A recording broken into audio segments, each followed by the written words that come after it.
I have no fear whatsoever of anybody or anything.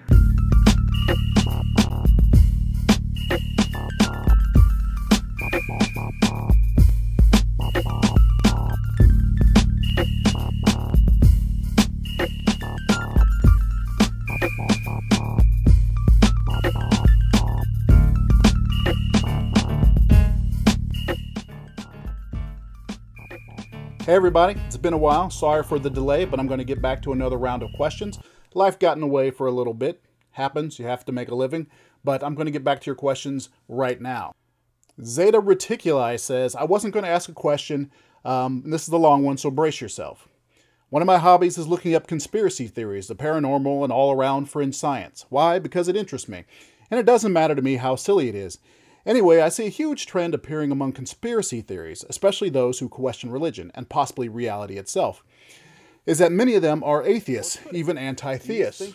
Now, I follow some atheists, but I can't say crazy people know atheists the same way the religious have those crazy people, Islamic terrorists, Westboro, etc. I guess I could have asked, what is your view on conspiracy theorists, and how does it affect the atheist community? Yeah, that would have been a lot shorter. It kind of ties in to George Doctanian's question, which is more skeptic related. He says, why are a lot of skeptics so critical of conspiracy theories? Aren't conspiracy theories basically skepticism? I've made a number of videos debunking moon landing conspiracies, and he wonders if there are any conspiracy theories I actually believe, like JFK, Illuminati. What issues do I think arise because of conspiracy theories? And what is my opinion of zeitgeist? What is my view of conspiracy theories? Well, first, we need to separate the conspiracy theory from the conspiracy theorists. Conspiracies do happen. It only takes two people to make a conspiracy. The conspiracy theory is just the framework in which to explain the conspiracy. So I don't have a problem with conspiracy theories per se. I have a problem with conspiracy theories that are overly cumbersome when they become global and multi-generational. That's when I take issue with them. Are conspiracy theories skepticism? They can be. When they come from a genuine search for information and they come from the information, I think they are. When they come before the information and when they are used as fillers in gaps of information, they're just put in there to replace information you don't have, I think that's when there's a problem. As for conspiracy theorists, just because someone believes in a particular conspiracy doesn't necessarily make them a conspiracy theorist. Genuine journalistic endeavors can form conspiracy theories through the examination of existing evidence. The conspiracy theorists I take most issue with are those whose worldview is guided by the existence of these large, mostly nefarious conspiracies. Conspiracies are the foundation of their personal philosophy and act as filters through which they see everything in existence. Like the religiously faithful, the conspiracy is a given starting point for these conspiracy theorists.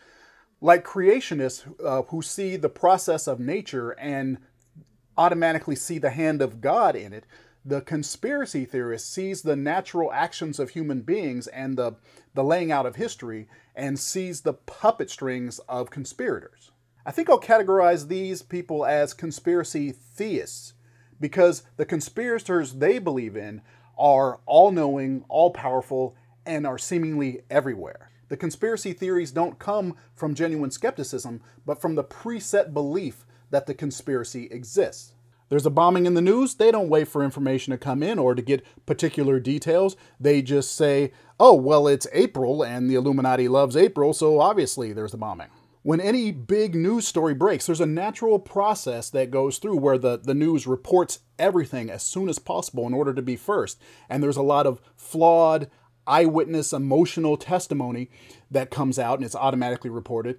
And then over time, the stories change as more information comes in, people get settled in their vision of what happened and in their memory, and the news starts reporting a different story as it becomes more solidified. But instead of recognizing this as a natural human process of disseminating information, they automatically see this as manipulation by some outside agency. I've said it before in conversation, and I will say it here on the record. We need conspiracy theorists in society. They serve a purpose. It's like having a friend with hypersensitive hearing, but just a bit of a paranoid streak. that person will hear every squeak and every bump, and they will attribute it to some malicious danger out there, some malicious agency, and they will be wrong most of the time. But they will also hear the actual danger when it comes, and likely they will hear it before anybody else. Conspiracy theorists are like the boy who cries wolf in our society. We can't pay too much attention to them because we have things we have to do and we have jobs we need to get done. But at the same time, we can't ignore them fully because at some point there may actually be a wolf. Not all conspiracy theorists are crazy people or idiots that don't know anything. Most of the conspiracy theorists I've dealt with on a regular basis, and I have some conspiracy theorists who are very close to me, business partners in fact, they are actually quite intelligent people. They are really quick-witted and they see patterns really well.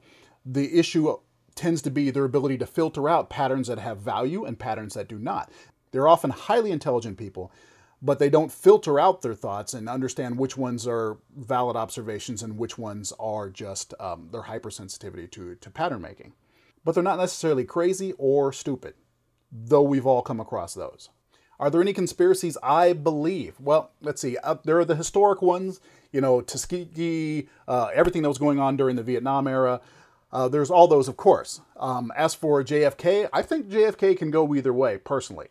I don't think it's a situation that could not have been done by a single person, but at the same time, something of such precision and calculation, I think is actually better executed by more than one person. So I'm kind of on the fence with that, and I kind of don't care. Sorry, I just don't.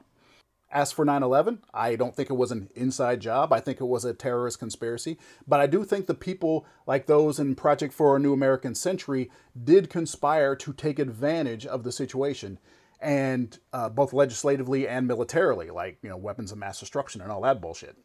As for the Illuminati and these massive global history-shaping organizations out there that are, you know, puppet masters of all of our history, no.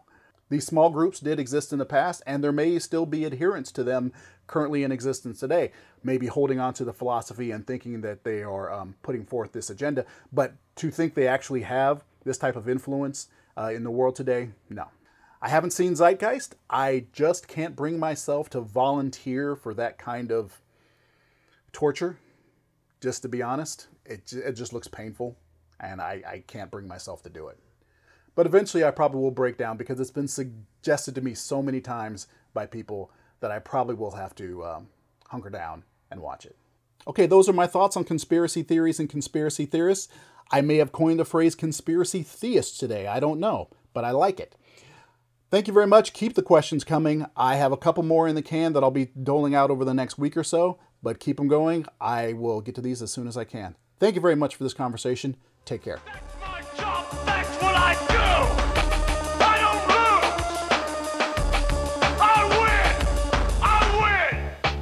Is there no one on this planet to even challenge me? Maybe you came by to congratulate me on last night's victory.